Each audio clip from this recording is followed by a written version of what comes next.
इस बीच बड़ी खबर सामने आ रही है और बढ़त के साथ शेयर बाजार खुला। एक बड़ी और अच्छी खबर ये सामने आई है। भारतीय शेयर बाजार की बढ़त के साथ शुरुआत हुई है। सेंसेक्स में 1100 अंकों की बढ़त देखने को मिली, तो वहीं निफ्टी में भी 350 अंकों की बढ़त देखने को मिली है। ये बड़ी खबर निकलकर सामने आ रही है। भारतीय शेयर बाजार बढ़त के साथ खुला है। ये बड़ी खबर जो इस बीच निकलकर सामने आ रही है, तो बढ़त के साथ भारतीय शेयर बाजार खुला है। सेंसेक्स में 1100 अंकों की बढ़त देखने को मिली है और निफ्टी में 350 अंकों की बढ़त देखने को मिली है। इस बीच हमारे इनपुट एडिटर विवेक प्रकाश जुड़ गए हैं, सीधे रुख करेंगे उनका। विवेक जी, जिस तरीके से बढ़त शेयर बाजार में देखने को मिली है, किस तरीके से इस बढ़त को देखा जाए? क्या ये समय के साथ उतार चढ़ाव है, या ये कहा जाए कि जिस तरीके से अमेरिका के द्वारा जो टैरिफ लगाया गया था उसे 90 दिन के लिए रोक दिया गया है, तो उसका असर है ये? बिल्कुल सही कह रहे हैं आप। ये बिल्कुल उसी का असर है। ट्रंप ने 90 दिन का जो ब्रेक दिया है उसका असर पूरे विश्व में दिख रहा है। एक तरफ जहाँ चाइना पर ये टैरिफ जो है वो बढ़ा दिया है, 145% कर दिया है, वहीं पूरी दुनिया को राहत दी है, जिसका असर ये दिख रहा है।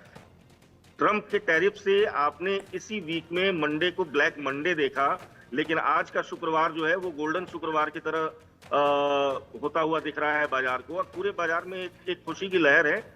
ट्रंप के इस टैरिफ में जो उसने ब्रेक दिया है 90 दिन का, उससे काफी राहत मिल रही है लोगों को, और बाजार को ऐसा लग रहा है जैसे उसके पास एक मौका मिल गया है, एक वक्त मिल गया है खुद को ठीक करने का। और जो विश्व भर में मंदी की आशंका 65 से 70% बताई जा रही थी, वो आशंका अब 35 से 40% मानी जा रही है। मंदी का दौर तो अभी भी रहेगा, लेकिन वो लगभग काफी कुछ हद तक कंट्रोल में आ गया है। दूसरी तरफ भारतीय बाजारों में, भारतीय बाजार के उछलने के पीछे एक वजह ये भी है कि भारत और चाइना के बीच में बाजार को लेकर के, और मार्केट जो है, दुनिया के 2 सबसे बड़े मार्केट हैं, चाइना है और चाइना के बाद भारत है।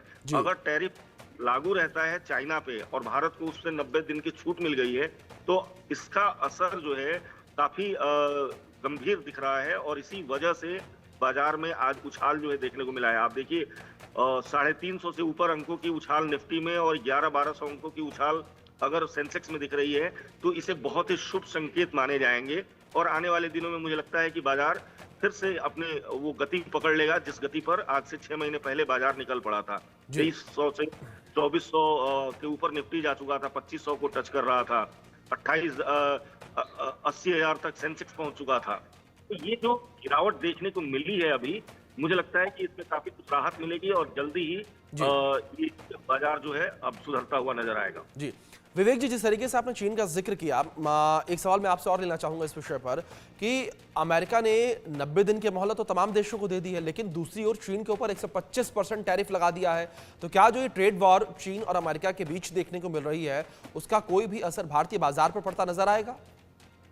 ये उसी का असर है। भारत के बाजारों की उछाल दिख रहा है आपको, ये उसी का असर है। चाइना के बाद सबसे बड़ा अगर कोई बाजार है तो वो भारत है, और इसी वजह से भारतीय बाजारों में आज उछाल देखने को मिल रही है। जी विवेक जी, बहुत शुक्रिया जुड़ने के लिए आपका और इन तमाम जानकारियों के लिए भी।